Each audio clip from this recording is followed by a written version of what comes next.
All right. So here we go. I'm going to start the bumper live in 3, 2, or no, I won't because I turned that slider down. I have a mixer here. All right, here we go. In 3, 2. Hey, this is Matt Cain with the San Francisco Giants, and you guys are listening to TortureCast. You're listening to a podcast by and for fans of the San Francisco Giants with hosts Willie Dills, Chad King, and Ben Lee. Let's go Giants! Let's go Giants! Dedicated to the greatest team in Major League Baseball history, the San Francisco Giants. This is TortureCast. We're standing on top, not gonna stop. We came to play. Ain't slowing down, falling on. We're here to stay. And we're stopping no whatever's in our way. I'm feeling like a Giant tonight. Welcome, everybody, to the TortureCast, the podcast by and for fans of the San Francisco Giants. I'm flying kind of lead tonight, which is unusual. My name is Chad, and I'm joined tonight by one Eric Nathanson. No Willie or Ben tonight. So, Eric, how you doing tonight? Thanks for joining us. I'm glad to be here, Chad. Thanks for having me. I'm doing well. I'm feeling really positive about the Giants. A lot more positive than I've felt recently.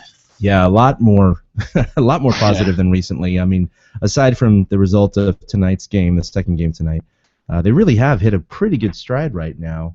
And if you guys are just joining us live, by the way, we are live. So anyone joining us live can do so at youtube.com or torturecast.com, and we have it streaming right there for you. You can also call in at area code 415-799-SFG1. So I don't know, Eric. Did they win 6 or 7 in a row? They won 6. Yeah, good question.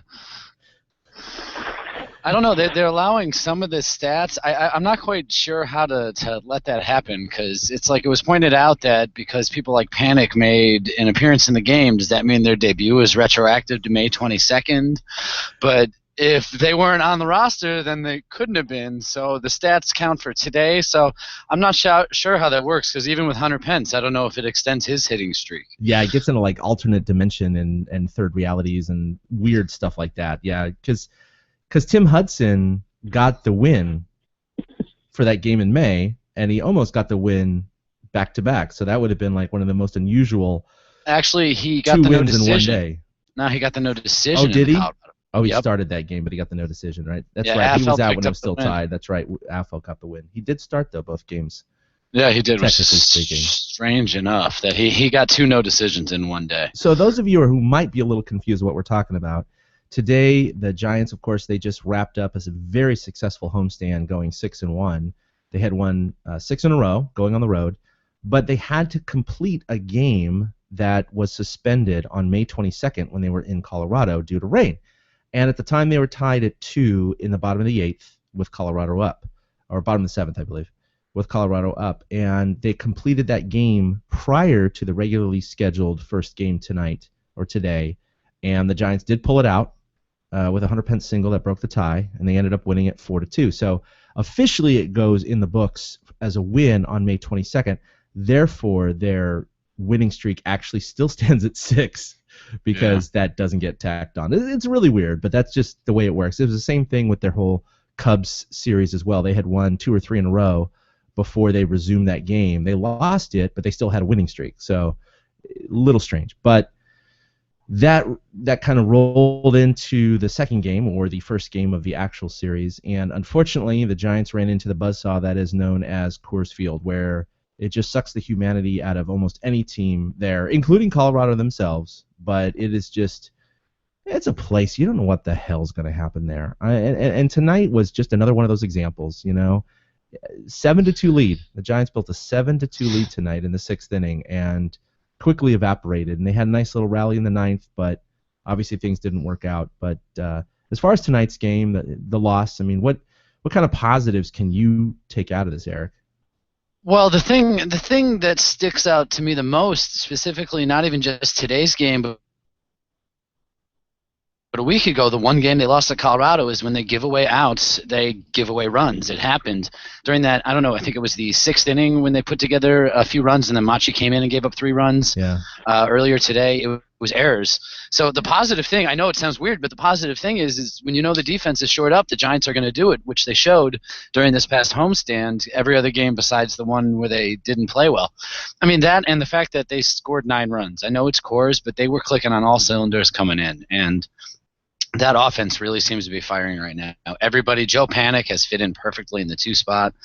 So I'm take out the positive that it's 9 runs, and we all know it was Coors Field. You can't give away outs.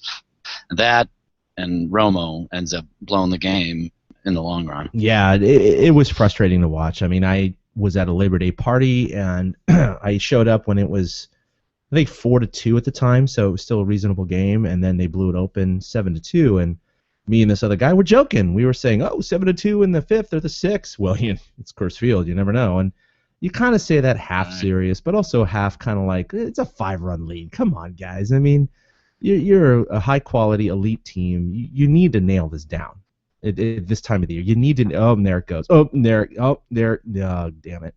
And it just, it was almost like you could predict it. We're just sitting there going, okay, I know this is, yep, there's a hit. Okay, there should be another hit here. We should probably throw in an error. Oh, there's the error. There's a couple walks. Oh, there's the bomb that puts them ahead. Yeah, this is going pretty much as planned.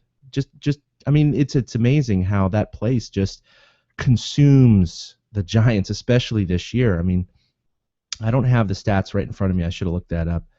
But how many games have the Giants lost? I can think of 5 right off the top of my head that the Giants have lost directly to the Colorado Rockies, in which they were leading at one point in the game.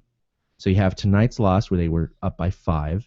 You have the first game of the last home series where they gave away 2 runs with 4 errors and lost the game 3-2. And then you have the 3 games that the Colorado Rockies swept from the Giants back in June, in which the first 2 games they had leads in the 9th, and in the 3rd game they had a 3-run lead in the 8th, and they lost all 3. So that is 5 games right there. That is incredible. I got 6. May 20th at Colorado, they walked off. Romo lost the game. That's right. Hawkins got a win in that one as well. That's right. Hawkins got the win there. That was just off the top of my head. So there you go. 6 games this year, and they find themselves 2 games back of the Dodgers. So just do the math there, okay? They should have. I mean, look. Every team's going to blow games like this every year. It's going to happen, and it comes in bunches.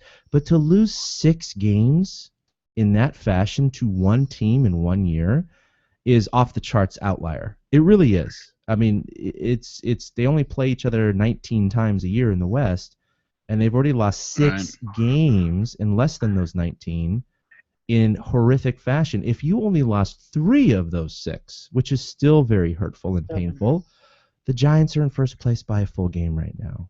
And those are the types of games that a team will look back, on a season and go, only if. And this could be one of those years if the Giants don't win the West or don't make the playoffs. It could be. It's funny because you did ask for something positive out of the game. The top of the 9th inning when the Giants came and Panic blooped one, and then Posey was able to put one up the middle, and then Perez came around to score. It showed me that this team seriously realizes they're in a dogfight, and every little scraping and every little bit counts. And it's been good to see that. Yeah. That was really positive to see them get those 2 runs. I mean, they didn't even have to have the opportunity to blow it in the 9th inning. Forget about the 5-run lead that they blew. No, absolutely. They did show the moxie to come back. Yeah. They put it together. It seems kind of like, especially with the way the starting pitching went last week, we see what happens when the Giants put together hitting to go with the starting pitching being that good. I mean, the Giants had a 3.23 ERA in August. It's probably why they were 16-11. Mm-hmm. It's pretty much why it's still positive coming out of this. They don't look like they're going to slow down. And the other positive is they only have 2 more games against Colorado this season. I know. It's a few games ago they said, they have 30-something games left. But the good news is that 20 of them are against the Arizona Diamondbacks, the Colorado Rockies, and the San Diego Padres, who are all under 500. The problem is that they've had tough games against Colorado, which they've now continued. And San Diego obviously has had an incredible second half thus far, and they took 2 out of 3 from LA. Thank you, San Diego. So this whole, it's going to be easy against those 3 teams is not going to necessarily be the case. And LA has the same schedule, so it's kind of a balanced thing for both of them. It's just, when are they going to hit the Rockies and Padres and Diamondbacks if they're hot or not? And right now the Rockies have been extremely cold, but they caught lightning in a bottle tonight. And, otherwise they would have been 1 game back tonight. Well, they still gained 3 games from the end of play last Monday to the end of play this Monday, and they haven't been able to put together a streak like that in a while. So all in all, it was a very, very positive week for them to finally show that they're ready for the pennant chase, because I think some people, including myself, when they're 5-6 games back, were ready to say, okay, let's play for the flip game. Exactly. I think a week ago we were talking about that. They're 5.5 back, and we said, well, at least they still have a shot at the wild card. They're commanding the second, place on that right now. But here they go. They took 3 out of 4 against Colorado. They should have swept, but they took 3 out of 4 at home. And then Milwaukee, the first place team, comes in, and they absolutely manhandle them. I mean, that was a thing of beauty, and the Giants definitely have caught fire lately. And like you said, their offense is clicking on all cylinders. They scored 13, 3, 15, 9 in their last 4 games. So their offense is doing fairly well right now. I mean, tonight's loss, you really just have to pin on the bullpen and maybe one mistake out in the field, but otherwise the offense was fantastic. And like you said, that's a great positive sign going into the last 6 games they have right now. What it really reminded me of, watching them dismantle Milwaukee this weekend, was those last 3 games in the 2012 NLCS against the Cardinals. How it was, yes, the back was against the wall, but the Giants didn't just come out and win every game. They won every game pretty much convincingly. After the Zito bunt and everything, and once they got back to AT&T, Game 6 and Game 7, it was like in control the whole way. And that's how the Giants play best, is when they get out in front and are able to follow that. And it's funny because Milwaukee actually jumped out in front 1-0 when Bumgarner ended up loading the bases in the first inning the other day, but he got the double play to just allow 1 run, and you got to get the great ones early, and he was able to stay in control the rest of the game while the offense went to work once again. No, it was great. Buster Posey has been carrying this offense in such a way that I didn't expect. I thought his legs were tired. I thought all the elements were starting to catch him, and then all of a sudden, the last 15 games, he has caught fire, something fierce. And it doesn't matter if he's playing first base or catcher, he's hitting the ball. Yeah, Buster Posey is getting hot when the time is right, and he's single-handedly won several games so far in this last week. We went to the game on Friday night, and that was where he went 5 for 5. And, Bochy pulled him, rightly so, when they were up by 10 runs or whatever, but half of me wanted to see him try and get that 6th hit to establish his career high. But it wasn't like he was going for the cycle or anything. That he absolutely needs to get hot right now. He's one of those guys, along with Pence, along with Pablo, the meat of the order, and they have been hot. All of them have been hot. I think Posey's, he's just about to round 300. Pablo coming into tonight was hitting 291 along with Pence. These guys all have a shot at hitting 300 for the end of the year, and if they can do that, that not only means, hey, look, they got 3 starters that hit over 300, but it also means that they were hot in the last month, and most likely that's going to translate into a playoff push. So this is what we need from these 3 guys. And it wouldn't hurt to see Crawford do what he did tonight with 3 hits and other guys to kind of pick up that slack. Yeah, and can you believe it? Crawford didn't get a hit in either shellacking of the Brewers. No. He didn't get a hit in the 13-2 game or the 15-5 game. Yeah, he's the guy that was shut out. Both times. Yeah, he comes through with, today, and suddenly Coors Field might have been the thing to lock him back in. He might, be starting to use the center of the field better again. That's why he's dropping the bat head on the ball better. Shooting for that 235 average this year. So, yeah. All right, we have our first caller tonight, and he called last week. Michael, you there? Hey, yeah, I'm here. How are you guys? Hey, pretty good, Michael. How about yourself? Doing good, Mike. How you doing? Good. How's it going, Eric? Long time no talk. Going good, man. Going good. How you doing? I'm good.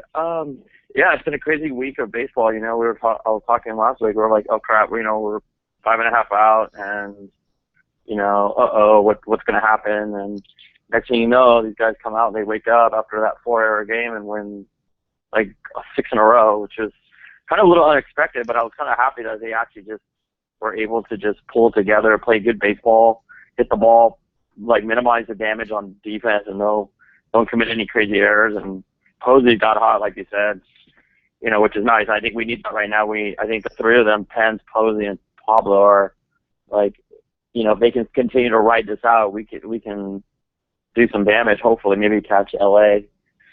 But I only know my concern right now is just the bullpen and how vulnerable they are. Because I know in the postseason you need to have a solid bullpen if you're going to make, if you want to make some noise. And I know it's chalking up to Coors Field, but I just hope they can just hold it down after we get out of Coors and play LA and Arizona, and hopefully we can shut down teams and get the win when we're supposed to win, not like blow a lead and blow a save.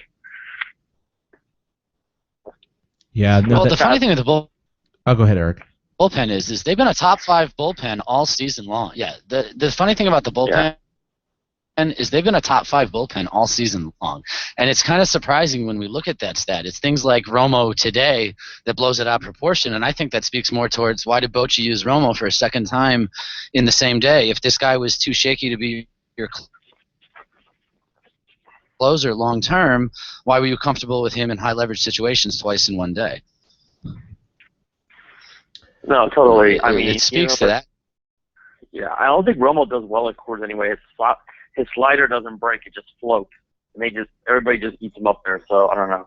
I just feel like you should just shelve him for 2 days, and then we'll go play in Detroit. Hopefully, his slider will work there. I have it listed here under the Armchair Manager section of our podcast, and it's why did Bochy put in Romo in the 9th, and also why didn't he order the intentional walk to Blackman because they had a righty up on deck. Ooh. Yeah, and then that's, I don't know who they had on the bench, but as far as I read, they didn't have any lefties left on the bench, so it would have had to have been the righty that was coming up after Blackman.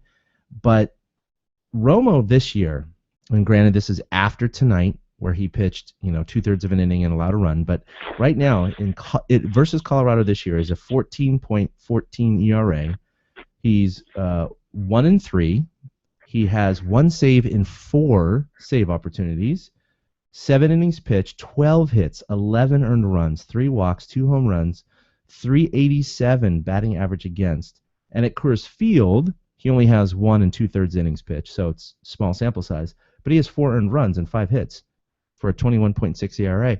And my question is just, and they were talking about this after his blown save against Colorado, or 2 of them, is, look, maybe he just has a bad, vibe against Colorado. Maybe Colorado just has his number, and now he's in Colorado in a tie game. He already pitched earlier in the day, and I mean, granted, Casilla did too, but they had other guys in the bullpen, especially with the September call-ups. Not saying they should have pinned that pressure on a rookie, but just knowing his splits and knowing his history with Colorado, I was shocked to see him in there. And then to get all the way to 2 outs and runners on the corners after he allowed, a couple of hits, to see Blackman up there, and even though he was 0 for 5, he's had an incredible year, and he's a lefty.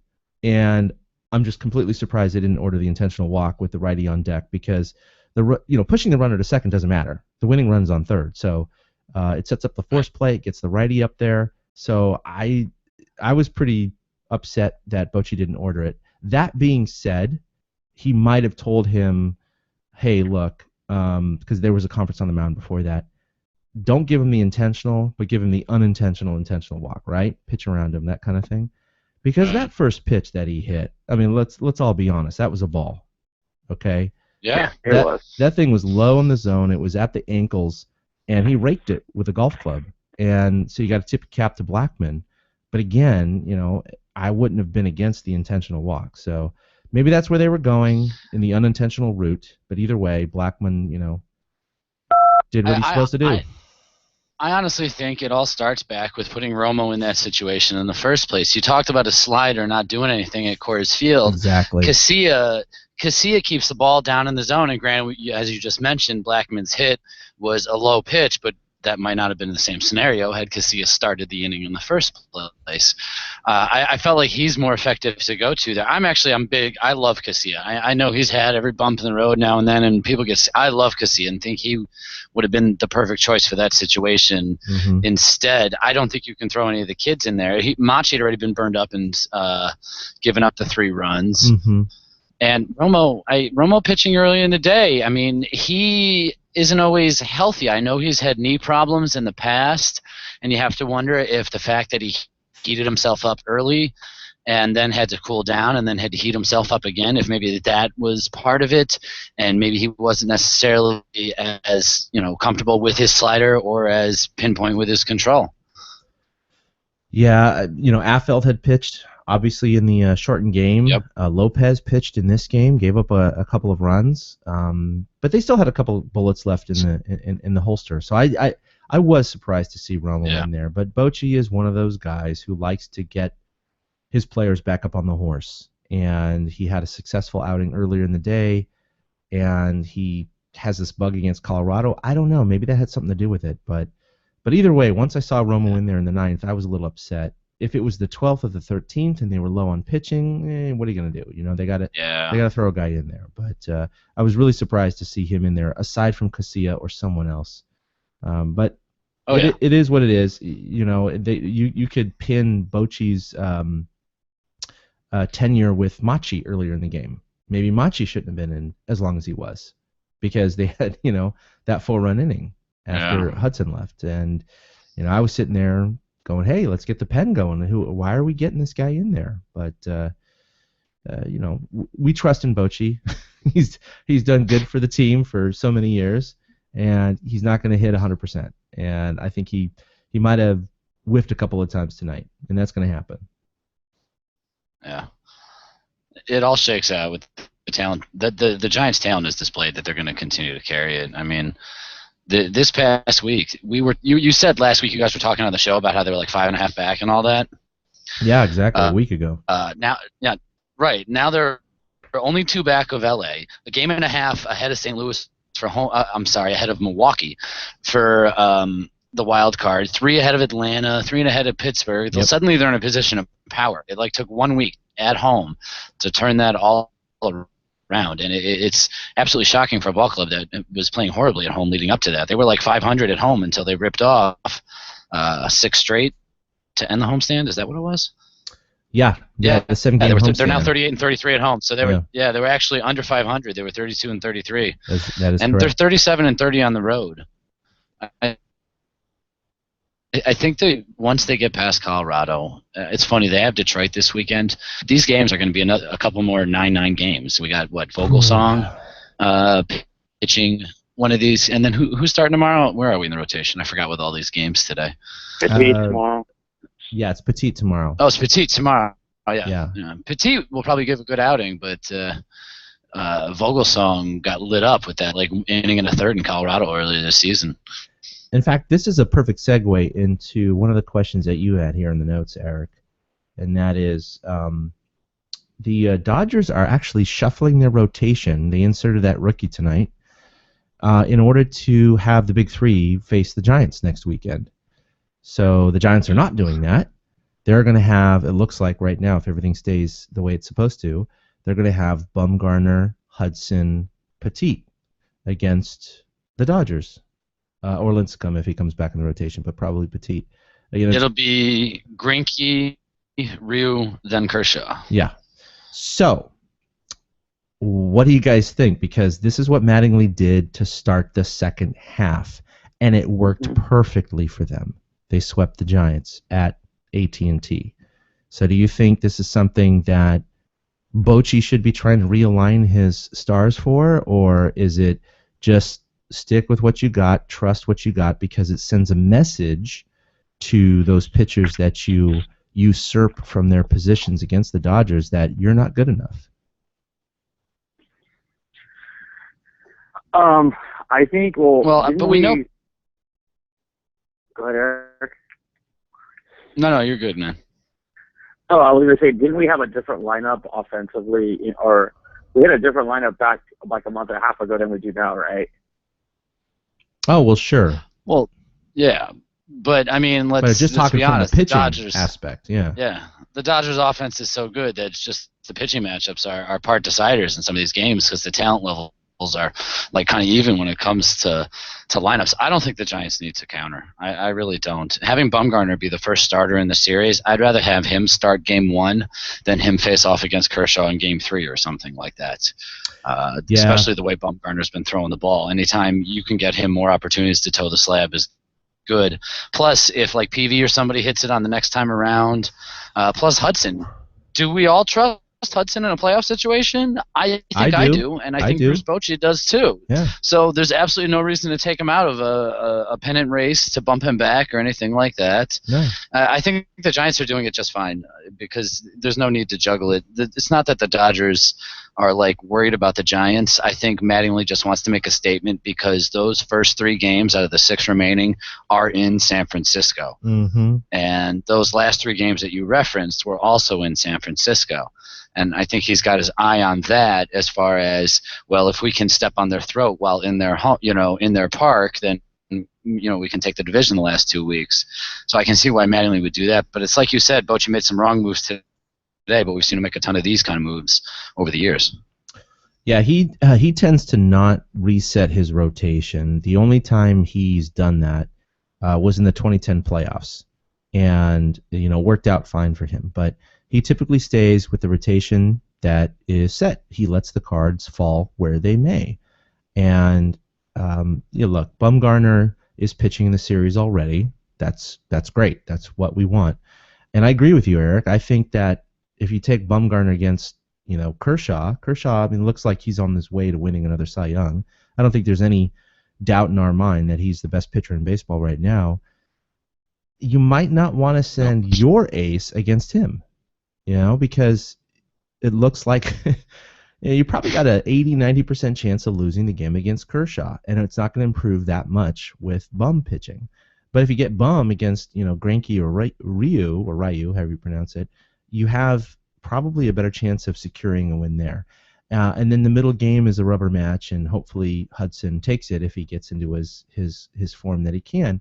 And that's what the Giants need to shoot for. We talked about this during our bonus episode on Friday, and they have 6 games left against the Dodgers. If they can win 4 out of those 6, so that's 2 out of 3 at each park, or a sweep and 1 out of 3, whatever, they will gain 2 games in the standings. Guess what? That's exactly what they're trailing by right now. And so that would mean the Giants would only have to be 1 game better in the standings outside of those 6 games to win the division. And that's completely within the grasp of reality right now. When it was 5.5, it was like, oh shit, they're going to have to sweep all 6 games to have a shot at this. But, they've run into a little bit of a streak here both ways, and they're 2 games back. They should have been 1 game, but this is the reality we have. And if they can enter that series next weekend, 1, 2, or 3 games back, kind of in that range. Stay in a stone's throw. Yeah, they're right there. And if they take 2 out of 3, suddenly Dodgers are going to be sweating. And that's what they need to do. And I think that's really important because they still have 2 against Colorado, and they got 3 in Detroit. And look, those 5 games are not easy, man. They're not. If they take 3 out of 5 of the next 5, that's a victory as far as I'm concerned. And well, the other thing with the immediate future is the Dodgers are playing the Nationals for 2 more games, and they just lost against them tonight. Right. And the Giants have to know in their head that, okay, LA's playing a first-place ball club. We're playing the Rockies. Yeah, we're playing the Rockies. We've got to take look what happened right. tonight. Whatever. Right. That's what they got to be thinking, though, is we got to take care of business. That's what the 9th inning kind of looked like to me. Like, hey, let's wake up, guys. Our competition's playing, good competition. We're playing these guys. Let's take care of it. And that's what it seemed like clicked in for them. For the immediate future, that bodes well for them because I can't see the Dodgers taking 2 or 3 from the Nats now. So the Giants need to concentrate on winning these 2 games to make it the 4 or 5 of 6 for the week that you're talking about. Yeah, I mean, if the Giants can nail down these next 2 wins against Colorado and LA splits, then they go into Detroit 1 game back, and that's going to be huge. And Detroit hasn't been playing the best of baseball right now. They've actually been hitting some real big bumps in the road, and they're tied or close to Kansas City right now. I can't remember what happened tonight. I don't think they're as dominant as we all feared they would be. Of course, look what they did 2 years ago. I mean, holy crap, they swept them in 4 games. But the fact of the matter is that you just don't know what happens in this game. Look what Colorado, one of the worst teams in baseball, has done to the Giants this year with those 6 come from behind victories. And you got them sweeping the Milwaukee Brewers at home. I mean, you just don't know, man. You have no idea what's going to happen from game to game. And they just got to put themselves in a position to be in it down to the last week of the season. Otherwise, like you said, they might be shooting for that one game crapshoot, which, you could throw Bumgarner in that game and you get one bad bounce, one bad call, one lucky home run off the foul pole, and your season's over. That's it.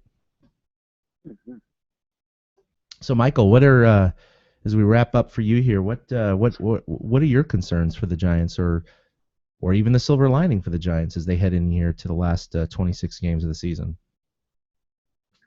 I think just summarizing like what you guys said, we just need to take care of business. Like, we need to beat teams like Colorado, Arizona, San Diego. Like, just, win at least the series on those teams, and we have to just find a way to scrap. And this team has been doing that. They've been grinding, not giving up on games where, last year kind of like they were just like, okay, that's it, kind of like different vibe this year than it was last year. But like, they in the back of their mind, they know that the Dodgers are right there, and I think we can match up against them. I mean, series-wise, we're right there with them. I mean, they scraped us last time, but I think we learned a lot from them from that series. I think that series next week is going to be a battle. My opinion, I think they're all going to be like one-run games just because of the way of what's at stake, which is kind of like what typical Giant Dodger games are usually like. They're always down to the last inning, so which I think will be a good thing for us. But we need to play playoff caliber baseball, and with the Dodgers coming and with Detroit on the tail coming up soon, that's a good way to measure ourselves to see where we stand. If we can beat those teams or at least, try to win a series against them, I think we'll be okay. I mean, I'd rather take the West. I don't like the one-game crapshoot, but I know how Bochy is. Like you said, he just likes to kind of just put it out there, and it's up to the guys to do what they want. Yeah, and if they're going to be stuck with the one-game crapshoot, that's what they're stuck with. It's better than not being there at all. Look at the A's. Right.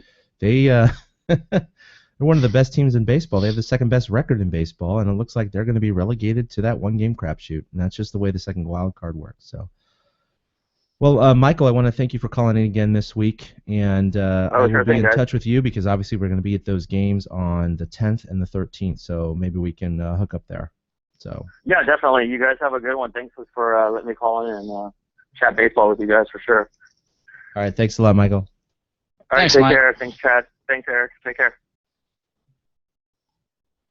All right, so that's Michael McKay, one of our regular callers. He's a season ticket holder there with the Giants, so he's always at the games and very knowledgeable about the Giants and definitely a passionate fan. So we thank him again for calling in.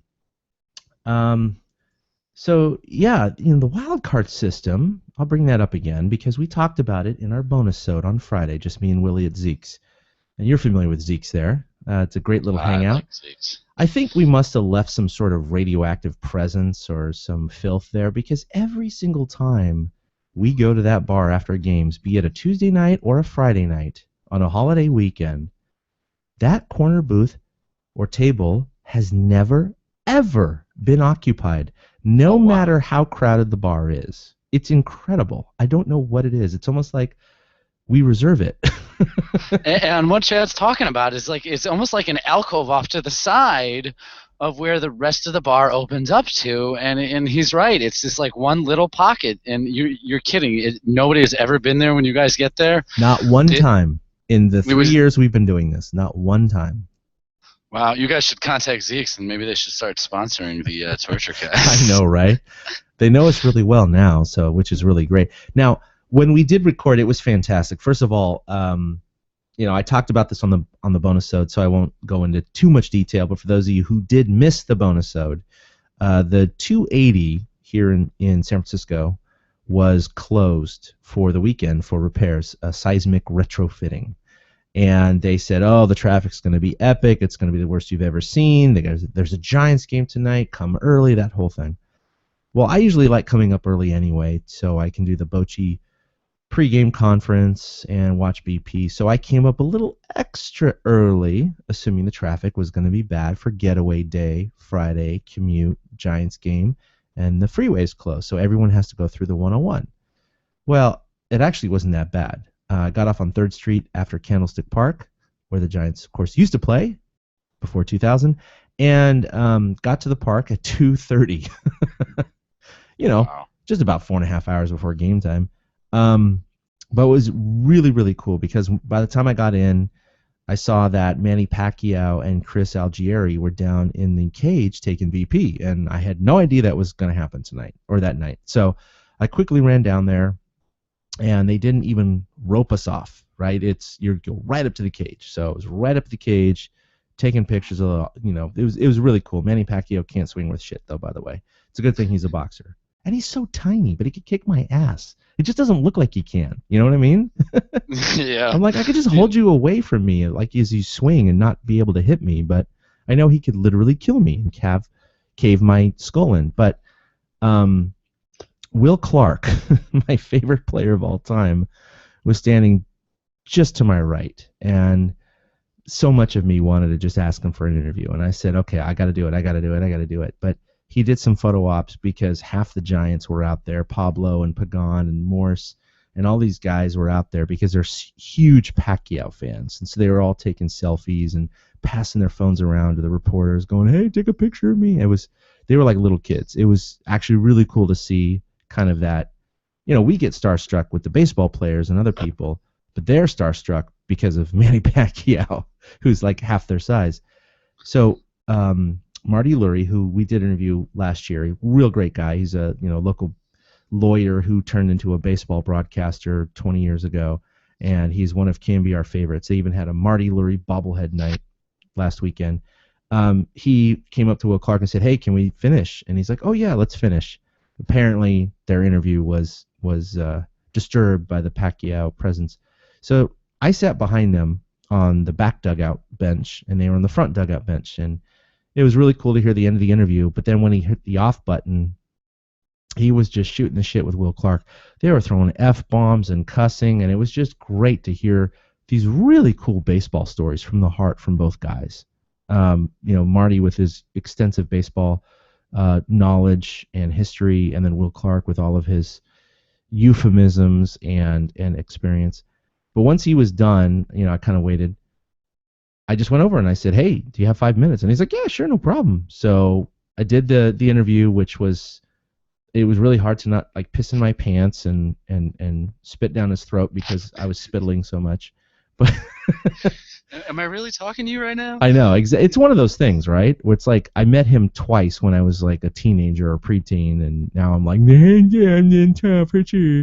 and it was fantastic. He was super gracious. The interview was actually very good.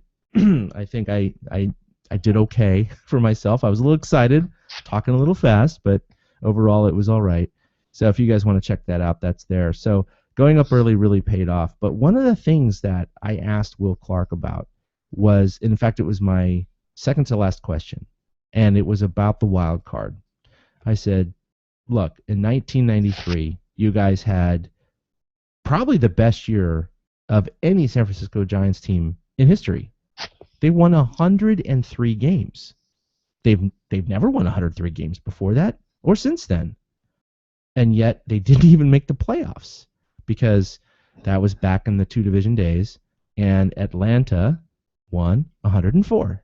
So the Giants played that last series in LA, 4 games. They won 3, but they lost the very last game of the year. And the Braves played the Colorado Rockies. Their inaugural expansion. Yeah, Colorado inaugural, Rockies. exactly, their first year in the league, and they swept them. So, in fact, the Braves played the Rockies 12 times that year, and they did not lose one time, not once. They were 12-0 against the Rockies, and I remember saying, why couldn't the goddamn Rockies win at least one goddamn game against the Atlanta Braves?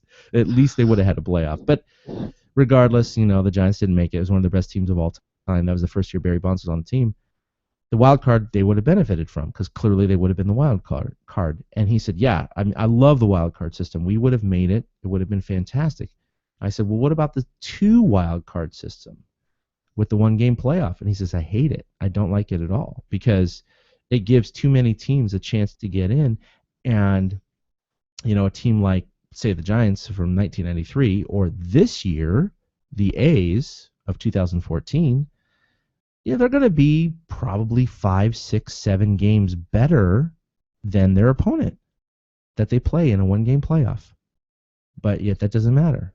Yeah, they might get home field advantage, but it's just for 1 game. And they go into the playoffs even if they win down their ace, who they have to throw, presumably, in that game. So, yeah, he said, I don't like that. And I have mixed feelings about it.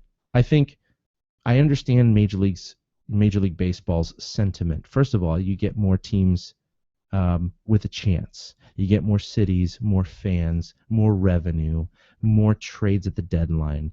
All of those things generate the excitement. You also get the fact that the winner of the wild card, presumably, will be now at a disadvantage because they've probably thrown their number 1 in that playoff game.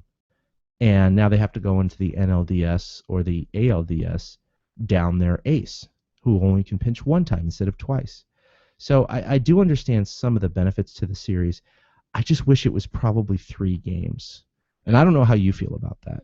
Well, I don't like it. I like it and I don't like it. It's kind of strange in that respect. Well, because it might give the Giants their ticket to the postseason, right? Right. Well, I mean, it's not only that.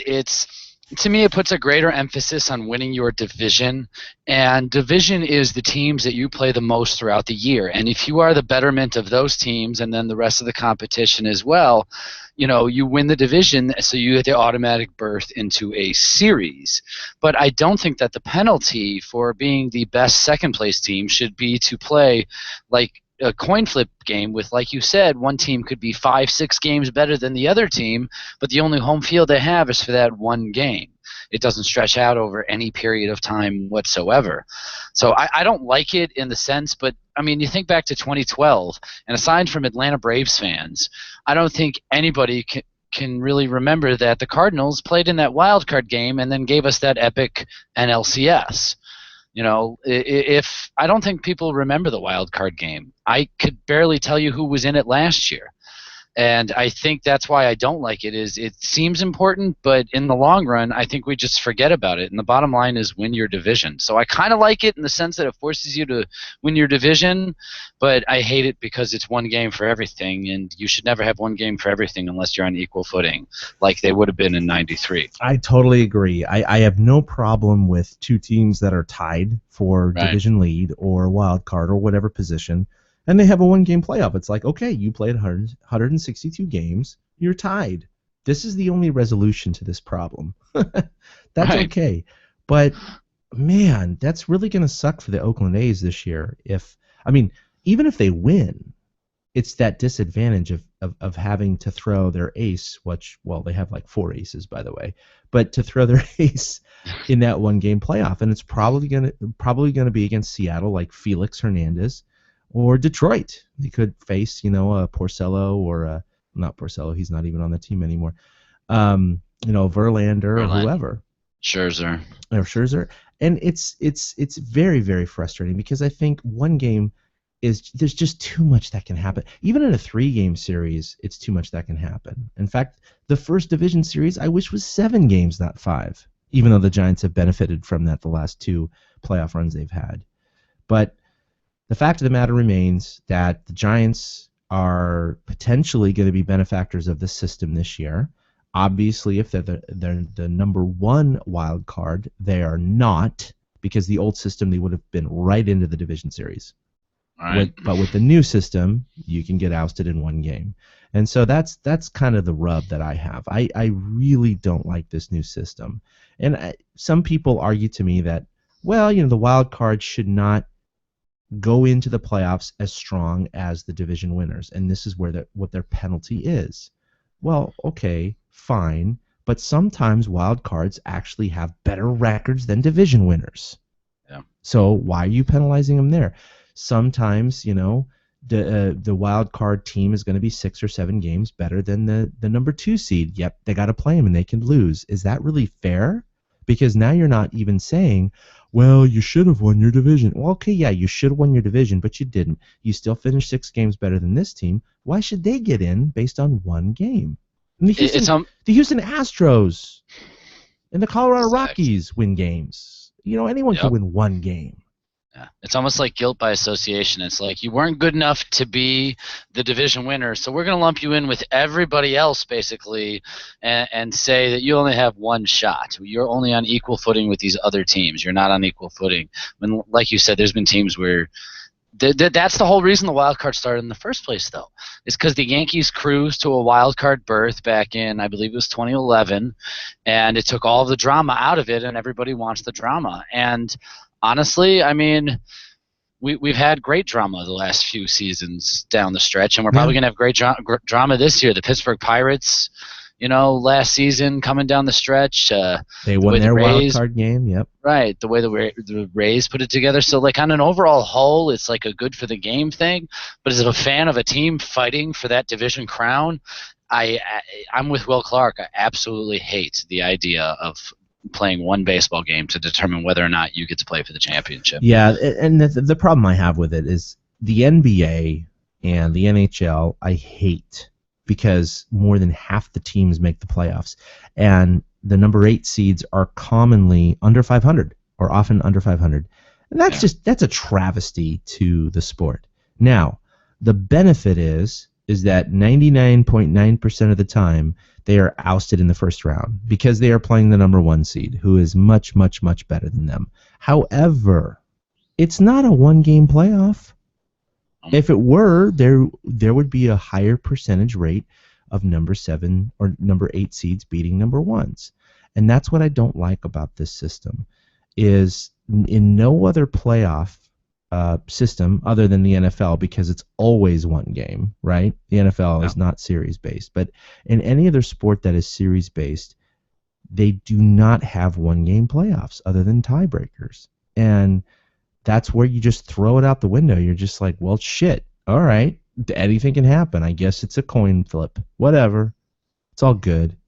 The whole 162 games riding on 1 game. Okay, fine, whatever. That's cool.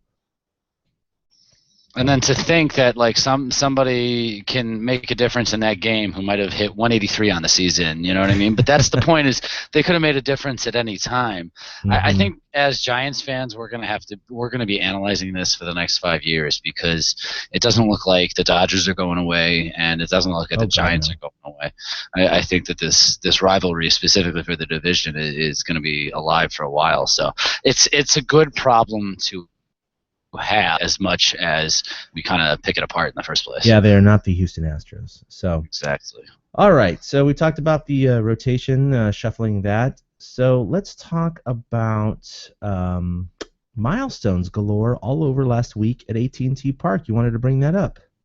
Yeah, it was strange, and it fit right in with their winning streak that, like, every single game last week, the Giants seemed to have some sort of milestone. You know, Hudson had his 2000th strikeout.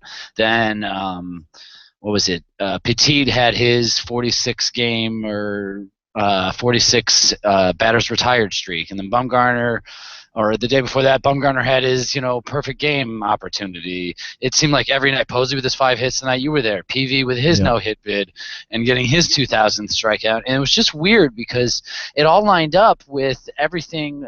The stars aligned with all the games as well. And it's like, to me, the milestones galore all over AT&T last week, it was kind of strange, but they all came in contributing fashion. None of them were dead, empty, shallow milestones. It wasn't some guy, hitting some mark on a floundering, like you said, Astros team in the middle of September. These guys all did this in the thick of a pennant race, and it kind of goes to show the makeup of the different types of guys that are on this team. And it just stuck out to me that in the same week that they hit all these milestones was the same week they really started to put it together. And it almost seemed to be like they said, okay, we're this good. So it just stuck out to me over the last week. Because the other thing that really did, and I didn't put it in, is the fact that they did gain 3.5 games in the last week. Yeah, they did 3.5 games in a week, and just so much excitement from PB's no-hit bid to Bumgarner's near-perfect game, which I also asked Will Clark about that hit by Morneau because it was a great pitch. And so I asked him, was it more luck or more skill? And it was more of a bait question. I kind of knew the answer, but he said, "Oh, that's skill. That's why he's leading the league." He stayed through the ball. But then you got PB's 2000th strikeout, Bochy's 1600th win. You got all of these things happening this past week. It's been pretty incredible. It's been fun to see and watch Giants baseball over the last 15 years, especially since they've moved to this park.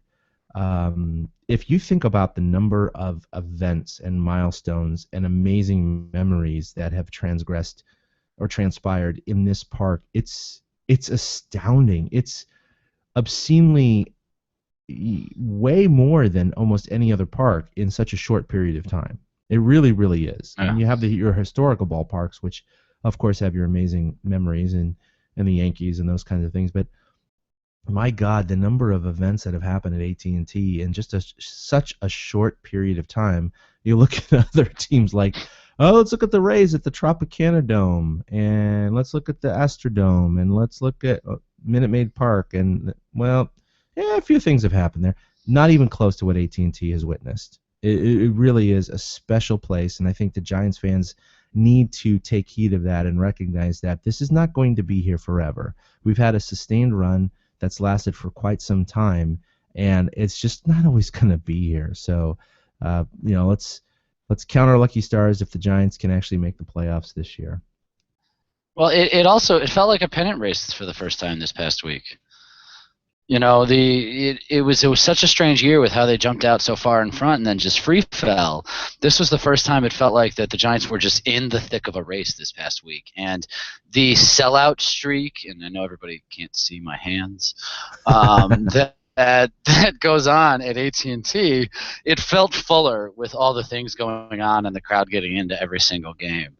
I'm not so sure that a Wednesday afternoon game against the Rockies, Thursday afternoon game against the Rockies was with all those empty upper deck seats was a sellout, but Right. It made the park feel fuller with all the different things that were going on every single game. Because it doesn't look as full. I'm sure it's tickets sold, and there's a requirement they got to hit. We don't know what it is, or I might have looked it up once. I don't remember, and that's why they have that sellout streak. But it felt like it actually, this rolls into something else I had noted on here. It felt like home again. And August itself, the Giants went 16-11. It was the third best in the National League. Sure. They averaged 4.86 runs per game, the most in the National League in the month of August. Can you believe that? That doesn't sound like the team from June and July, or specifically July.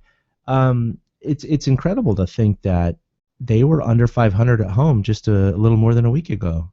Yeah. This late in the season. That's amazing. And to see Buster Posey raise his average from 278 to 299 in like a week and a half in August. And he was able to sustain it at home because his splits this year, before today's games, he was only hitting 258 at home while hitting 306 on the road. So to have him finally turn the corner and do it, At that home, walk-off. yeah. Yeah, that walk-off the other night Beautiful. that game that you just knew, like, you sensed he was in control. He carried the team much like he did 2 years ago, and I keep drawing those parallels, and I hate to do it, but there's certain little things that just kind of remind you of that team, certain leadership things, and the way that the offense is clicking. Joe Panik is another Marco Scudero in the two-hole. Yeah. No, he's been fantastic, hitting over 300, way better than Brandon Hicks or any other solution they've thrown out there, at second base. He's been an absolute delight, for so far for the season. They got just September left. Even if he hits 200 overall, he's going to be hitting 270, 280 for his call-up. So that's a adequate replacement for Marco Scudero, who also took out Brandon Belt, by the way. Panik, yeah, that's true. Panik, he's leading all NL rookies in.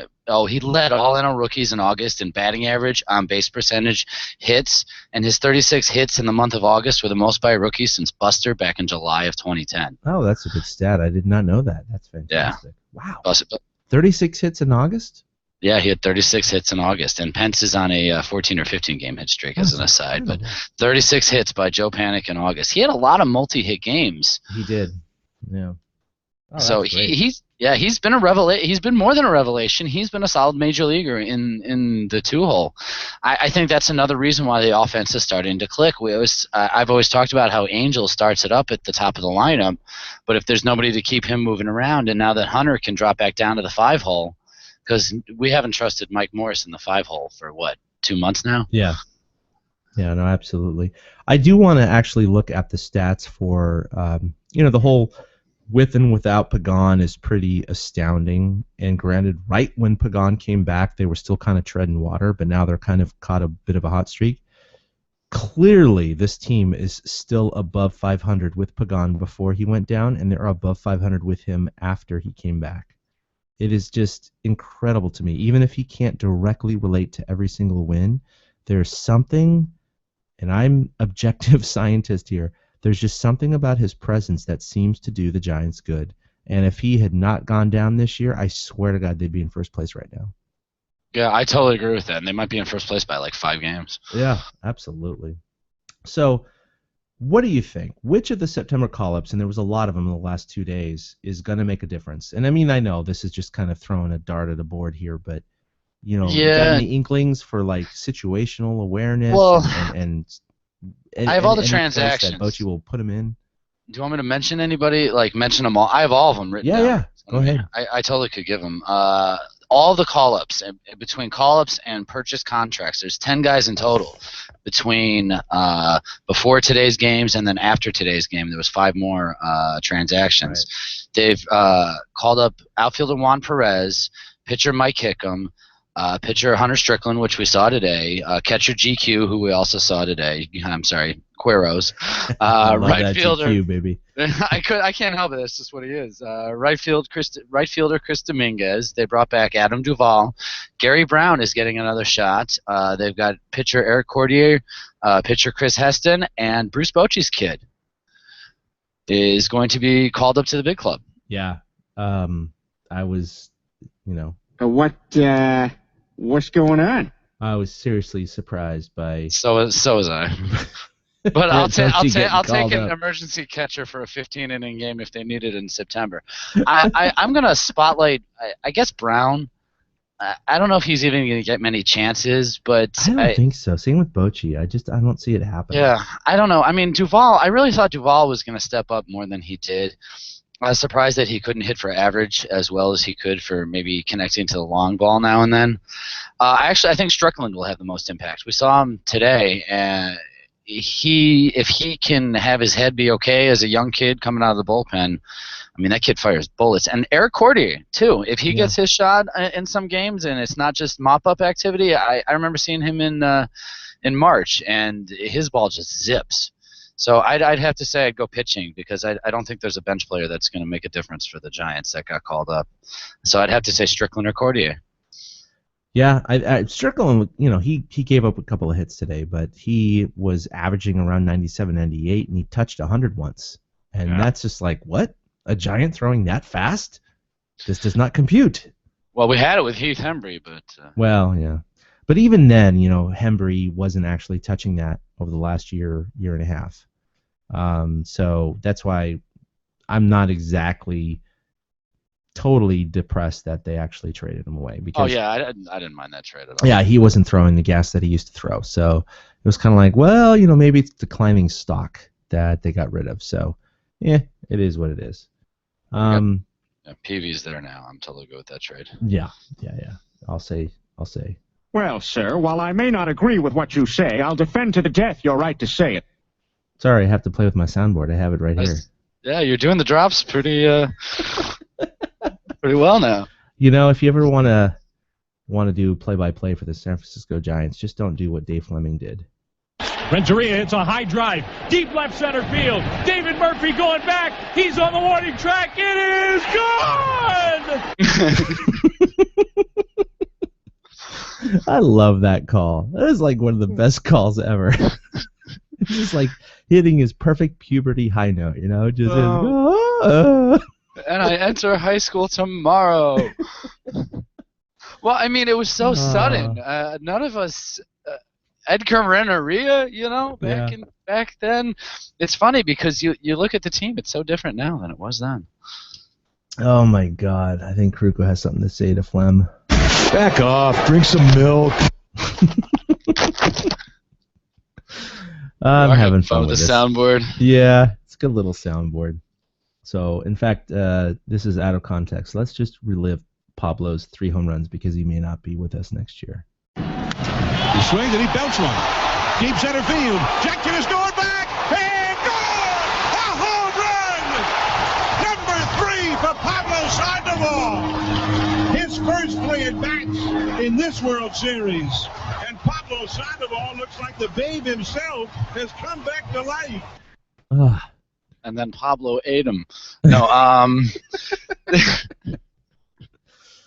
it's funny. He's the guy. That's a milestone that when you were talking about them earlier, that's one that I thought of. Is that's Major League history that happened at AT&T Park. I was there too.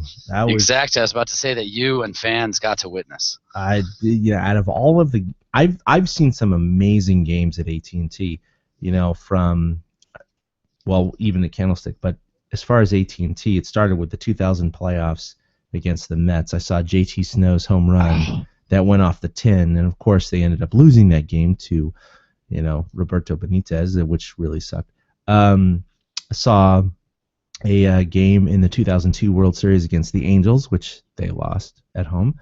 I saw Barry Bonds' 600th and 700th home runs, and then I saw his 73rd home run off of Russ Springer in 2001 to establish the final record. Which, of course, it's all juiced, so who gives a shit anymore? It's still a record. It's still a record. And a couple other playoff games. But I do think that as far as what I've witnessed, because I did not see Kane's perfect game or Litzkim's no-hitter or Sanchez's no-hitter, I do think it's that game 1 of the World Series. Because I took Caltrain up, and I just thought to myself, as I was drinking on the train, heading up, going, right. Barry Zito against Justin Verlander. At least I'm going to see a World Series game, And, met my friend for drinks, and we were saying the same thing. We're like, we're here, let's enjoy it. Let's not get wrapped up in the game because we know how it's going to end up. So let's just, be here and not get stressed out about it because we're not going to be here very often. And sure enough, it's just holy shit. Not only did Pablo hit his 3 home runs, which is the highlight of the game, but Zito had a hit and shut down the Tigers. And they won that game. And it was just, they blew them out. It was like, this team is better than I thought. Okay, we can do this. And we're going to see all these highlights coming up this weekend when the Giants go to Detroit. Exactly. Oh, my God. I thought of the same thing. They're on the TV, they are going to replay the 2 games they had in Detroit by far, including Scudero's hit to score, what's his face? And Ryan Theriot, as he screams as he comes off the plate, and he goes and puts on his rubber galoshes that are stained in red and unicorns. And just incredible stuff that happened in Detroit. So no doubt they're going to replay it because the Giants have got to relive every single moment they can because you never know when the next moment's going to come. Yeah, that's why we always fall into it. I often wonder to myself, do I fall back on those? But you know what? This could be the middle of a historic run, so might as well revel in all of it. Well, we all joked about at the beginning of this year, it's the anti-Brett Saberhagen, sequence where you got 2010, you got 2012, and now you got 2014. Right. Well, 2011, they had virtually no shot. They were out of it at this point. Not mathematically, but they were pretty much out of it. 2013, they were pretty much out of it mathematically at this point.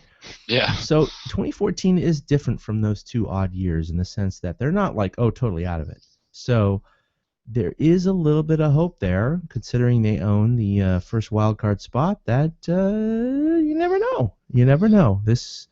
That could continue that trend, and chances are low because even if they win the West, you gotta go through the NLDS, you gotta go through NLCS, and then you gotta go through the World Series. It's much, much, much more difficult than the teams prior to 1969 when they started division play. Prior to 1969, which is still the majority of the history of Major League Baseball, by the way, like 90 years or 80 years or whatever it is. Wow, it is. You had two teams. One from the American League that had the best record, and one from the National League that had the best record. And they played the World Series, and that was it. There was no playoffs. There was the World Series. But in 1969, of course, you started division play, so you had 4 teams. So you had your LCSs. And, of course, that lasted all the way until the wild card started. But now, I mean, you got to go through 3 tiers if you're a division winner, and you got to go through an extra game if you're a wild card. And anything can happen in that run, as we've seen with the Giants, down 3-1 to the Braves, down 2-0 to the Reds and 3-1 to the Cardinals. I mean, anything can happen. So, we can all dream. A little Giants fan in me is really hoping that this is going to be the magical year. 3rd time's a charm. We're going to do it. Well, the one thing that's always in the Giants' corner, and today, notwithstanding with moves like Romo, is Bruce Bochy seems to have a sense of how to handle a series. And as strange as it sounds, I feel really confident that as long as the Giants get into the playoffs, they'll make noise. This won't be a team that will just disappear in a 3-1 fashion in the NLDS and score like 10 runs. No, if they get in, I think they'll make noise.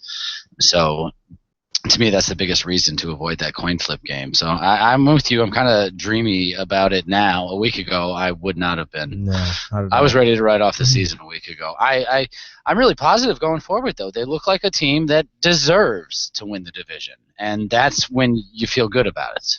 Which begs the question, like you pose, can the offense stay this hot through September? Well, I mean, it's funny. We touched on it right before this with the Angel Pagan and mentioning Joe Panic. It seems that it's going to start there at the top. Hunter Pence, too, no matter where he's being put in the lineup right now, he's going to get his hits. You know what? I think they're going to stay hot. To answer my own question, yeah, I think they're going to stay this hot. Because Pablo Sandoval is blowing my mind. I don't understand how he continues to do this. Like, what did he finally figure out? He's almost 300, and he hit like 0 the first 2 months. Exactly. Like, he to me is the MVP of the team this season. I know Hunter is scoring runs and doing everything, but Pablo just unbelievably is continuing to come through in clutch situations too. I don't remember the numbers were, but just recently he was hitting like 448 or something with runners in scoring position, which is ridiculous that he's just constantly driving in runs. He did it again today. I think they'll stay hot as long as it was mentioned earlier too. The meat of the order keeps it going, but I don't even think that's necessary. I think it's possible that Pagan has an off day, but that day Panic, Pence, and maybe Susac carry the offense, and another day maybe Posey and Blanco carry the offense. That's a question I should have posed. Is Gregor Blanco your starting left fielder? Great question. I mean, he has been hot lately. He's hitting over 250 now, but if you look at over the last 2 months, he's hitting basically 300. And the team itself is hitting 249, so he's above the team average. And so he was the starting left fielder. Right. He was the starting left fielder of a World Series winning ball club just 2 years ago. That's true. And Michael Morris just doesn't. I mean, we all have now figured out why it was so cheap of a contract. Mm-hmm. He just doesn't seem to have it, and I'd rather have Blanco's glove out there. Look at those games that we talked about last week at home. How different would those games have been had Blanco not been able to run down those balls in the outfield? Had it been Michael Morris out there, yeah, exactly, it would have been a clusterfuck. But because Blanco was able to run those balls down and get on base in the meantime, I think he's your starting left fielder from here on out, just like Panic's your starting second baseman, and Andrew Susac can fill in more than admirably behind the plate. I mean, I love Michael Morris, and he's hitting well this year. Obviously, his RBI potential has gone down over the last couple of months, but he's not hitting 250 or anything like that. He's still 270-something. The RBIs and the powers dropped off a little bit or considerably, but I think for me, it's a situational matchup. I have no problem with Bochy 2 out of 3 games, let's say, against a righty starting Blanco. Certainly against all lefties, I want Morse in there, but probably half the righties or a third of the righties because he does have that pop potential. Blanco has his 3 home runs this year, and by the way, we saw that 2-run home run on Friday night, which was he had hit a home run at AT&T 2 games prior. That was his first home run at home since Matt Cain's perfect game in June of 2012. Wow. So it was more than 2 years since he had hit a home run at home, and then he hit 2 in 3 games. And we saw the second one. We're like, you guys are already up by 8, and you hit one now? Okay, we'll take it, I guess. But how about you do that when we're like tied or something? Yeah, he does. He did like today. He struck out looking in the 9th when he could have fouled a pitch off. Yeah, that was definitely a strike. He complained a little bit about that, but I was like, dude, no, you went from 3-0 to full count, and you struck out looking. So, it is what it is. I do. I think he should stay at starting left field. You talk about Morse. Morse will get his at bats playing first base because nobody knows what Brandon Belt's status is going to be. And then those other days, Posey, is going to be there. And like I said, Susac has filled in admirably in the catcher's role. He seems to have fine. Yeah, it's a good approach at the plate. He seems to be a good target for the pitchers.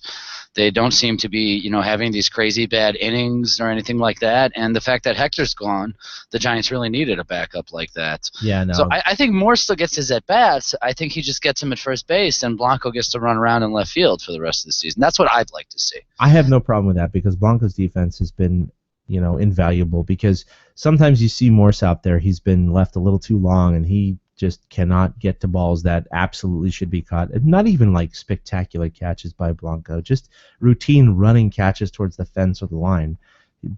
Morse just can't do that. He just can't. I mean, I know that's been a huge weakness of his, but I'd love to see. I mean, I guess I'm sure the WAR for Morse is higher than Blanco, but at the same time, his defensive WAR, of course, is much, much higher than Morse's. And so I think when you have a small sample size and you come down to these games that are so crucial, I don't really have a problem with Blanco going in, at least for the second half of the game, if not starting against some of these righties. So I agree with you. I wouldn't have said that maybe a month ago, but yeah, me neither. But Blanco's been very, very hot of late, so I have no problems with that. All right, so let's see, where are we at? So we already said, can this offense stay hot through September? So we're at tweet at me, bruh. So I had... Oh, I don't have one. No, that's all right. That's all right. It's all good. So I had a few choice tweets this week, but I have to admit, our own Willie Dills had a good one.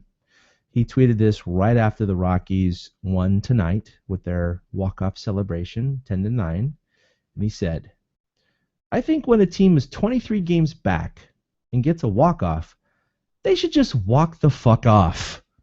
What are you celebrating? You know what? The funny thing is that right when it happened, I'm a bitter Giants fan. Don't get me wrong. I am bitter. But even when I see other teams doing it to other teams I don't give a shit about, I do think that. Like, you're 20 games back. You're not in the playoffs. They're not in the playoffs, or even if they are, why are you like pretending like you cured cancer? What the hell is going on here? And I think it's a culture thing, don't you think? Yeah, I agree. It is a culture thing. When you have a walk-off, it doesn't matter if you're in first place or last place with one win. A walk-off is a walk-off is a walk-off. It's an excuse for the whole team to go out and form their little brigade in their tunnel, and an excuse for the hitter to take off his helmet and hold it for a second and go, holy shit, look at me, and toss his helmet into the stands or whatever, and then hop on home plate as he's getting pounded, then get a little Gatorade, and I don't know, it's just turned into this whole cultural thing. You look at replays, and I'm dead serious, just 20 years ago, even 15 years ago, certainly 50 years ago, and guys hit walk-off home runs, there's no celebration. Except for like the shot heard around the world and those kind of playoff situations. You get regular season games as a home run, You get guys coming to the play, and there's like a couple shake. Oh yeah, hey, good job. Yeah. Hey, you want to go get the post game spread? Yeah, let's do it. There's nothing like spectacular about it. It's just a baseball game. When you have things like MLB Network, and I'm watching Quick Pitch right now, you have things like MLB Network who hit the Budweiser walk-off a winner today. That's true. It glorifies it, and it's not that I don't totally hate it. To me, it's more of a we all just went through the ringer for a battle together and we accomplished it. But I know what you mean with like histrionics and Prince Fielder back in the day. Remember Milwaukee with the bowling pins? Bowling pins, yeah. Right. But I think that's part of it, and I think there's even outfield wall advertising that says "walk off a winner" or something like that. Maybe even at AT&T right now. At least maybe last year there was a whole Budweiser campaign. So I think it gets fostered. It's part of it, and I hate to. I don't want to be like so sociological here, but it's kind of a societal thing too. Think about how much more we celebrate the most little accomplishments along the way that we didn't necessarily used to do, and now we celebrate everything. And I think it's just part of that culture. Is that like we all just celebrate everything, and we've turned into such a culture that enjoys, things get viewed, and even this podcast, anything I write, anything you write, viewed on how many clicks or views did I get. So it's like, how many views can I get for this? Yeah. So I think that's part of it too, is it's just, it's part of the accepted way that we all celebrate everything nowadays. Yeah. Next on TortureCast is your child being beaten by San Francisco Giants. That's basically like that. All right, so we are to our new favorite guy. So for me, it was fun I want Hunter Strickland. I want him so bad. No, watching Hunter Strickland tonight, throwing 98, 99, even touching 100 on one pitch. So yeah, he had a couple hits off him. It's not like he was fooling anyone, but I had really little idea that this guy threw this much gas. I'd heard a couple of blips about him, but it was pretty cool to see. And his mechanics, to me, don't even look that clean, which, who knows if he's going to change his delivery at all. He's in the major leagues now, and I'm sure that's not going to happen. But it seems to me he could actually get a couple of miles, on that fastball. But a San Francisco Giant throwing 100 miles an hour, that has not happened in a very, very long time. So what do you think about him? Yeah, we're not used to that at all. I liked what I saw so far. I can't recall if I had seen him previously at all. He's the kind of guy that can impress for future hope. He's the kind of guy you can look at and exactly, and think about, okay, maybe we won't have to worry about Sergio Romo and his fluttering slider. Maybe now we can just have a guy that comes in that throws gas on the back end. It's that kind of thing. Somebody, I can't remember who it is, somebody equated him to looking like Rob Nen tonight. That's not a bad call, actually. I didn't get. I was honestly I was outside of the room, so I wasn't seeing much of his appearance today. Yeah. But I think somebody talked about his slider looked pretty good as well, coming off of his fastball. So I don't know. From what I've seen and read Strickland, it's hit or miss. So I think it's one of those we get to look at and hope for a future closer or something like that. That's right. All right, so we should hate this guy, and I'm going to give this to the Coors Field Special, Justin Morneau, Blackman, and pretty much all the Rockies and Coors Field in general, because it's a portal to Hades. It really is. This place is just, they should not play baseball there. It's just, so many things can happen that are so random and so unfair on both sides, granted. We've seen the Giants do things to the Rockies that the Rockies did to the Giants tonight, but it's just, baseball should not be played at a mile above sea level unless they're in a pressurized dome. Honestly, it's ridiculous, because this is not baseball.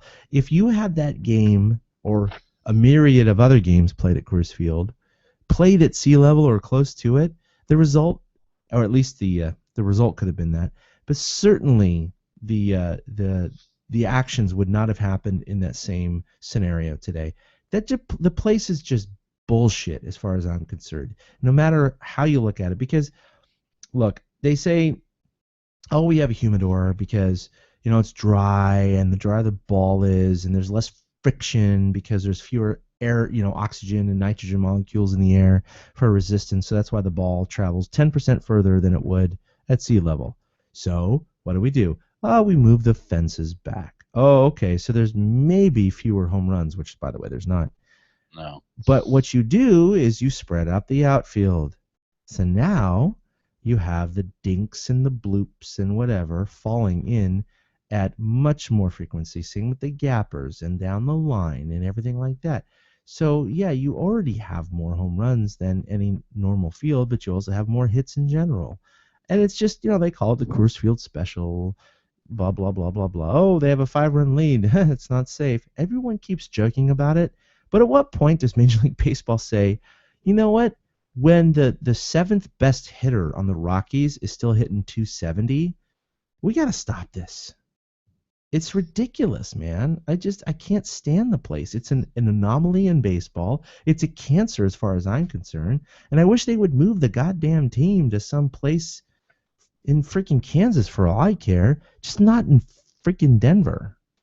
I'm sick of it. And it's not just about the Giants loss today. It's really not what it is. It's just the amount of baseball that's inflated in terms of statistics and the unreality of baseball in Denver. It's just an anomaly that should be removed. I'm a little passionate about it, obviously. Yeah, you seem to be. It's because it is a totally different game up there. It's like you said, when these 10-9 games happen, it's because of the little bloops that get in before the home runs that do get out. And that's exactly why it's so anomalous, because you get the Earl Weaver special, a bloop, and a blast all the time at Coors Field, and it totally skews the numbers. I don't know. I'm torn. I'm always torn on Coors Field. As much as I enjoy watching certain games there, it's a home field advantage that the Rockies have never been able to take advantage of, though. They're true. Just as susceptible as anybody else, yep. And I've always wondered if that's why it hasn't ever come up more than it has, is because if it was more of an appreciable home field advantage for the Rockies, I think that others would think that way. But then again, maybe I don't remember the years that the Rockies were good, and maybe they were good at home those years. But that's an anomaly in and of itself, because the Rockies have been good like 3 times. Yeah, 3 times. They did make the World Series 1 time, right? So yeah, pretty incredible that they actually won the National League pennant 1 year. But I agree with you there. I agree with you in the fact that they are bit by the same bug that they bite others with. And for all the inflation of their hitting statistics, for guys that you put on any other team are going to be hitting 30, 40, 50 points less, their pitchers, of course, are a half a run to a run higher than they would normally be. So it's a trade-off in both ways. So I think if you're a hitter, then you sign in Colorado, you're pretty happy. I think you're pretty happy. You're a pitcher going to Colorado, you had nowhere else to go. Well, that's what blows my mind. I don't understand how this team has never been better. I would think that I would want my organization to use that field as an advantage, but maybe that's just the baseball gods' way of saying that, yes, you have this advantage, but we're not going to let you be the only team to use it. Not that I believe in baseball gods or anything. But, no, of course not. We don't pray to yeah. them and sacrifice chickens or anything. All right, so who do you hate? Well, I kind of joke here because LaTroy Hawkins has been the winning pitcher or saving pitcher in all of those Colorado games you're talking about that they blew this season, and it just strikes me as amazing that an 80-year-old man can keep getting wins and saves in Major League Baseball. I'm always shocked when they show the behind the center field camera shot that LaTroy's cane isn't laying on the ground behind the mound. I think you're exaggerating. I think he's only like 70. Yeah, that's true, but he's been collecting Social Security for a good at least 5 years now. No, I'll give you that. Yeah. It's kind of fun because I've known LaTroy. I remember LaTroy from his Cubs days when he was once upon a time good with the Twins, sure. And I'll never forget learning that the beat writers had nicknamed LaTroy Latrine Hawkins. Oh yes. Yeah, it was one of those behind the scene things that never got, and I was like, okay, latrine, because everything he touched went to the toilet, and it's the same as you hating Coors Field, it's why does this happen? Why is he only good against the Giants? I'm granted he gave up 2 runs today, but why is he only getting things done? And it's kind of throw your hands up like, screw the Rockies. It's just the whole Rockies in general. The Rockies are that pesky, that like pesky little kid that just will not leave your heels. Some teams just have certain matchups against certain teams every year, and the Rockies have the Giants number. Look, the Giants, I think haven't they split? I mean, there are 2 games left, so they've played 17, right? Yeah, they have now. Yeah, I got to look at the record. I actually don't know, but I know the Giants have at least lost those 6. Granted, I'm sure they've lost at least a couple other normal type games, but so even if the Giants are 500 or even above 500 against the Rockies, they should have demolished them this year with those games, and it just didn't happen. So sometimes this happens. I mean, you get the Astros have winning records against other teams that have winning records. It's baseball, man. It's just the way it is. And 7-8. 7-8. So there you go. 7-8. So 7. Oh wait, I'm sorry. So 8-9. I'm sorry. 7-8 was before play. 8-9 then. They're 8-9 and they 17 went 1-1 games. today, and that makes sense because they have 2 games left, which would make the 19 games. Right. So, I said the 7-8. It added to 15. So at best, the Giants are going to go 10-9, right? And to think that out of those 9 losses so far, 6 of them, at least off the top of our heads, between the 2 of us, are games that they absolutely, rightfully, 9 times out of 10 or more should have won. I mean, the Giants could, if they had maximized their opportunity, be only 3 losses against the Rockies this year. That could have been 14-3 against them. But they certainly should have been something like 11-6. They should not be 8-9. That's just embarrassing. But we know how that all worked out. All right, so last little segment here: why we'll win it all. And I'm going to go ahead and go first here. And I'm just going to say real quickly, if we don't play any more games at Coors Field, but unfortunately we have 2 more games, so yeah, right. Apparently, we won't win it all people don't because of like that. your Anyway, we just beat that horse to death. So what about you? Because AT&T Park feels like home again. It feels like they finally have a home field advantage, and it goes back to everything we talked about with the milestones and just the general vibe on the shores of McCovey Cove lately. It just seems like it's electric again. There's a sense of this is our house, as the Giants fans feel, and the Giants are stepping up and responding and using the field to their advantage, because how did they win most of last week? It was pitching. It was pitching and timely hitting, and that's going to be the formula, obviously, for any good team, but that's going to be the formula to do it. So it's because AT&T feels like home again, and they're able to put together the right parts of the ball club to win games right now. All right, that's awesome. So what the Giants have in the coming week, they have 2 more against Colorado, then they have an off day, and then they head into Detroit. So that's going to be a tough 3 games before they have another off day on Monday and head back home, where they're going to face Arizona and Los Angeles. Now, Willie and I, and maybe Ben, are going to be going to the September 10th game against Arizona. That's 2 Wednesdays from now. And we have some exciting news about that, which we kind of talked about on our bonus-ode. But it looks like we're going to have clubhouse access to that game, and on September 13th, which is a Saturday, against the LA Dodgers. So hopefully we will, in fact and indeed, have clubhouse access pre- and post-game for those games. So that's going to be pretty exciting, not only for us because we've never had that before, but also we're going to try and maximize our opportunity, because we are not going to take this for granted, and we're going to try and bring as many interviews to you as we can. We certainly are excited about potentially tracking down Hunter Pence, whom we've never been able to track down. We've talked to him during BP, but not, a formal interview. During Gamers Night, which is September 10th, which they're giving away an Assassin's Creed figurine. So he's a big gamer, of course. He streams his games on Twitch. He plays a lot of Assassin's Creed and Hearthstone and World of Warcraft and all those kind of games. So we're really looking forward to hopefully cornering him somewhere in in the clubhouse while he's playing a video game, maybe, and talking to him about his gaming and everything like that. So I would say look forward to that. Before then, of course, we will have another TortureCast, number 70. This is number 69 tonight. Next Monday. I know, number 69. We didn't have a player to name it tonight. We were running out of numbers, man. You know, obviously 70 is going to be Contos, but 69, not a single San Francisco Giant has ever been or has ever worn number 69, and I think for pretty good reason. So Good reason for that.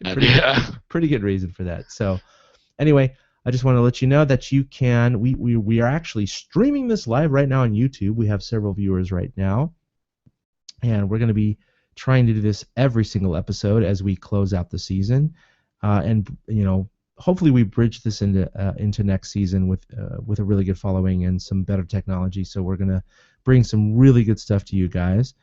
You can follow us on Twitter at TortureCast. You can follow our website where we stream this live on YouTube at TortureCast.com. You can also follow me at ChadK21. You can follow Eric at 2 hits. That's with the number 2. And are you still writing? Yeah, 2 out hits. 2 out. What did I say? 2 out hits? You said 2 hits. 2 hits. He's at 2 hits. No, at 2 out hits because of course it's about I'm 2 out RBIs. Yeah, I'm back writing over on 2outhits.com. You can find me over there.